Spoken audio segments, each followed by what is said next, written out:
the NCAA was barreling toward allowing kids to transfer as many times as they wanted to without losing eligibility, which is what grad transfers do right now. Uh, and they received a lot of pushback from their member institutions, primarily because coaching staffs did not like kids transferring all over the place. And because of that decision, which came down in August of 2022, they decided at that point in time they needed to kind of toughen up the transfer waiver process. And they had it in mind that they were going to, apply it to the 2023-24 academic year, which made sense in August of 2022. But in classic NCAA fashion, they don't actually pass the legislation until after the spring semester had already started. And that's kind of where we get to with Tez Walker. And really, to answer your question, Tommy, what really surprised me is if you look at the NCAA process that they put in place, it kind of makes sense, right? In terms of they want to be very clear that, hey, you have one time, you can transfer wherever you want to transfer. If you don't, if a coach changes is a problem, you can leave. If you want to get closer to home, you can leave. Whatever the case may be, you have one time transfer for free. But prior to January 11th, while there were some plans in place, they were very lax about how they applied those things. But in January 11th, they said, okay, well, these are three things that you have to meet if you want to get a transfer waiver as a multi-year transfer. And one of those was mental health. And so regardless of, look, they put in the legislation 2 days after Tez Walker enrolled at Carolina. That right there, retroactively fitting legislation to him, he should be grandfathered in. And that was the case that was made during his hearing this morning. You mentioned Central. They had the fall and spring season canceled. He practiced during spring practice, and that was it. That's a good debate. That was also the topic of discussion for this morning. But the mental health was the number one key. And really what took place is because of how the new process is written, you have to say, hey, we're going to try to get a mental health waiver. And it's very detailed, right? You have to prove that a student athlete was affected at his previous institution. You have to show documentation that a licensed medical professional at that previous institution checked him out and said, hey, this is something that's concerning. You have to, part of that for Tez Walker was that his grandmother was ailing in Charlotte. So you have to provide documentation that, hey, this is legit. You have to get written documentation from the athletic director of the previous institution saying, hey, everything's okay with this kid. He legitimately could utilize transferring closer to home. All these things Tez Walker provided. Every single one of them. Checked every box. Checked every single box. And there was a bunch of them. Tez Walker checked every single box. And yet, time and time again, and we don't have the details of the NCAA's denial as of Thursday morning. We do know their reasoning for 3 other denials. And those 3 other denials were about they did not believe the chronology of events spoke to mental health instead of athletic reasons. So what that means is they basically didn't think that his case file backed up the idea that mental health was one of the reasons he was transferring. They thought it was purely for athletic reasons. And so the biggest thing for me and the biggest concern, and we can dive into the whole history of it because this should not be surprising because it's the NCAA and this is the same stuff they pulled, starting in 2010. But they have a process in place about mental health. UNC and Tez Walker check all those boxes, and yet the NCAA has the gall to say, yeah, even though a medical professional said that this kid has some challenges that he needs help with, we're going to take the position that we know better, even though we're not licensed medical professionals, even though we've never sat down with Tez Walker with our own medical professionals to actually see if it's legit. They just decided that, we don't buy it. Um, I, I don't understand. And like I said, it goes back a long, long time that the NCAA has really not cared about student athletes.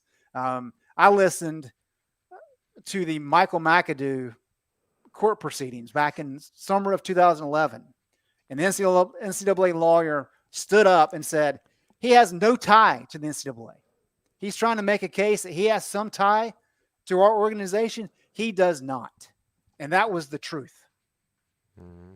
Because the only way that Michael McAdoo could get to the NCAA is to sue UNC as well, because UNC has the tie to NCAA, not the student athlete. And we've seen it time and time again. So am I surprised? No, I'm not. Am I disappointed? Yeah, you hate it for a kid like Tez Walker, who did everything in terms of checking the boxes. And that doesn't even speak to the fact that they retroactively fit legislation to him. He should have been grandfathered in, as well as the whole situation in Central. Yes, it's just unbelievable to me. And somebody said in the chat about they tweeted out something about the mental health of their student athletes right before this decision came down. I mean, Greg, when we look at all the boxes he checked, it felt like reading your article, the NCAA said, no, you can't, we're not doing it because of this. And they said, okay, well, here that is. We're not going to do it because of this. Well, here that is. And they covered all those boxes. Is there any, first of all, will we ever know the actual rationale? Will there be any sort of, judges all the time issue decisions, and it's in writing. Supreme Court issues decisions, and there's opinions and things. Can North Carolina fans, can anybody expect any sort of explanation other than saying what the NCAA released is we don't comment on individual things, here's our rules? What can North Carolina fans or other fans of Tez Walker, or Tez Walker's family most importantly, expect to receive from the NCAA in that regard? Don't get your hopes up. And one of it is, and it goes back to the investigations, the 7 years of hell, right, from 2010, 2017 that we dealt with. Everything's confidential. And really, in looking at some of the documents, in terms of the appeal reasonings, I mean, two of them, it was like 2 sentences, and said, as I mentioned earlier, about the chronology of events, not meeting for mental health, but rather for athletic reasons. There was one lengthy, I say lengthy, it was like 2 paragraphs that really broke down the issue at Central. Like, that's probably the only one, and I think Tez Walker may have actually tweeted that out as well.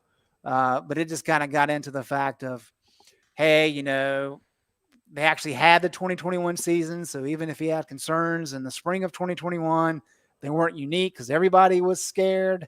It's like, come on. But that's about the extent of it. In terms of the mental health side of it, I don't know that we'll ever get an accurate and in-depth explanation for that.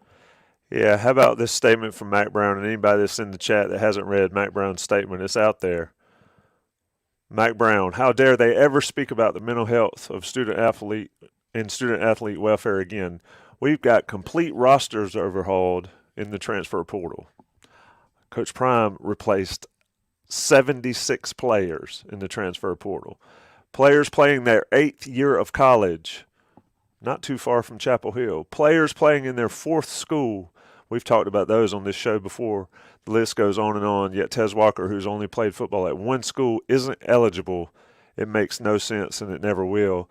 And Greg, I guess for me on it, it makes no sense and it never will because they don't have to explain their decision. You've got guys, the Wilkerson kid at Colorado, very similar, granted eligibility. I've heard and I've read so many things from other fan bases, Greg, that say the NCAA is just sticking it back to Carolina because they couldn't stick it to them several years ago. Well, I don't know if people failed to realize, but they left Carolina on the hook for, like you said, 7 years of hell during that. When I would contend they knew they couldn't do anything about that. So they just let it hang out there. Maybe a reach, but I don't know. But your thoughts on the rationale here, I mean, is there any explanation that anybody will have? And also, beyond that, is there any recourse that Tez Walker now has? All right, so there's a lot of things there to kind of dive into, and I'll try to make this brief, but I want to provide a little bit of backstory. during the beginnings of the NCAA case, really during the beginnings of the AFAM case. So this is a little bit after the infractions case and all those kind of things. It was not long after the Penn State deal. And basically with the Penn State situation, everybody saw what happened with Jerry Sandusky. Everybody wanted blood, including the NCAA. The problem was it was outside of the NCAA's jurisdiction with how to handle that situation. That was a legal matter. It really didn't pertain to the NCAA. But they wanted to make a show. And so I'm trying to think what year it may have been. It was either 14 or 15, but Carolina was playing in the CBS Sports Classic in its infancy up in Chicago. And Bubba Cunningham and I got together and just started talking about some of the NCAA stuff. And one thing that he really laid out to me, and he repeated it several times at that point in time and then over the years to follow, and it was like, we're going to go through this process with NCAA.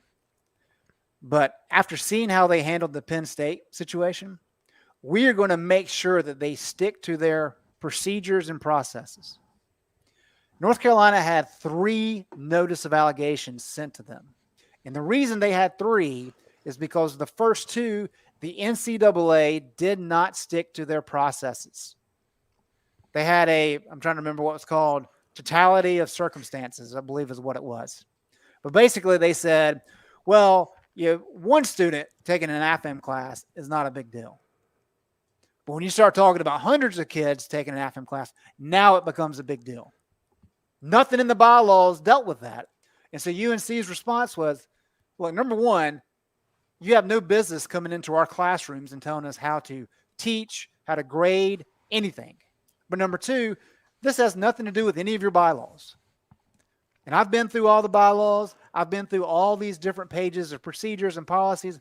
It is insane the amount of documentation they have, and yet they refuse to abide by those.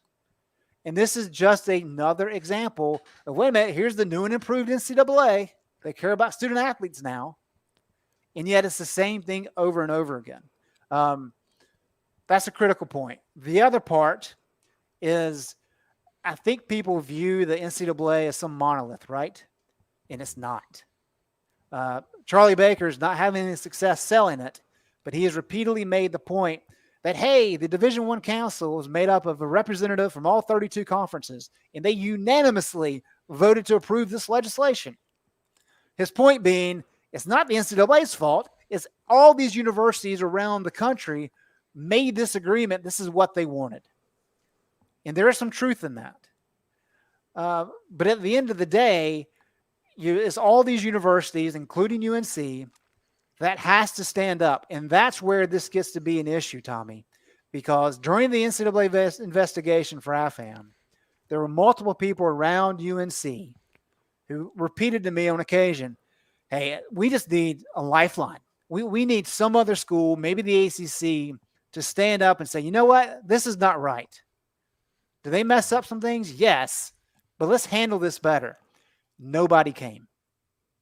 And the reason why is all these other universities don't really care about the NCAA other than getting their paycheck for March Madness until it becomes a bad situation for them.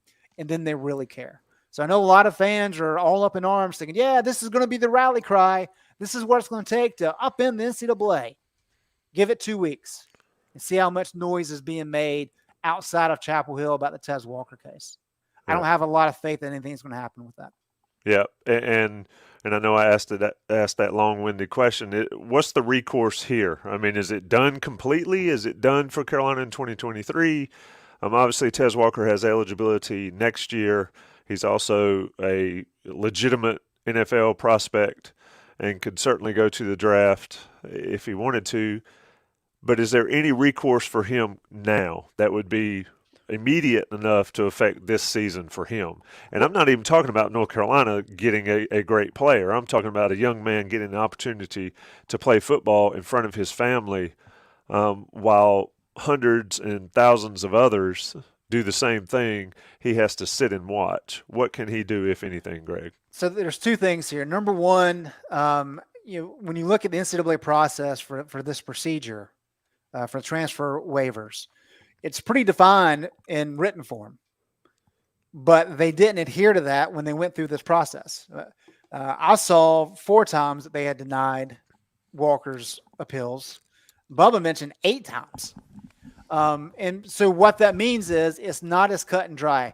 Typically, if you meet with the Committee for Legislative Relief, their decision is final. Well, they denied Walker's appeal back in July, and yet he's met again, or he's submitted claims 3 times since then. So is there another window? I doubt it. But given the fact that the NCAA has been so loosey-goosey, there may be an outside shot they can convince another hearing. I don't think that's going to be the way to go. I think if Walker wants to try to make noise here and gain eligibility for this year, he would have to consider the legal route. What does that entail? I'm not a lawyer. I don't know. But I imagine that's something to at least consider that his group will. He's got some good people helping him out. So at least probably we'll take a look at that. But, people start talking about injunctions. And as I said, I'm not a lawyer.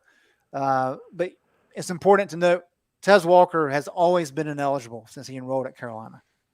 That's in accordance with NCAA guidelines. So I know injunctions typically maintain status quo.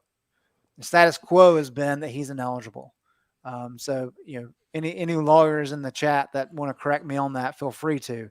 But those are the things you have to take into account. But that, as of right now, last I've heard, there's been no decision made on that. But that's something to look out for in the days.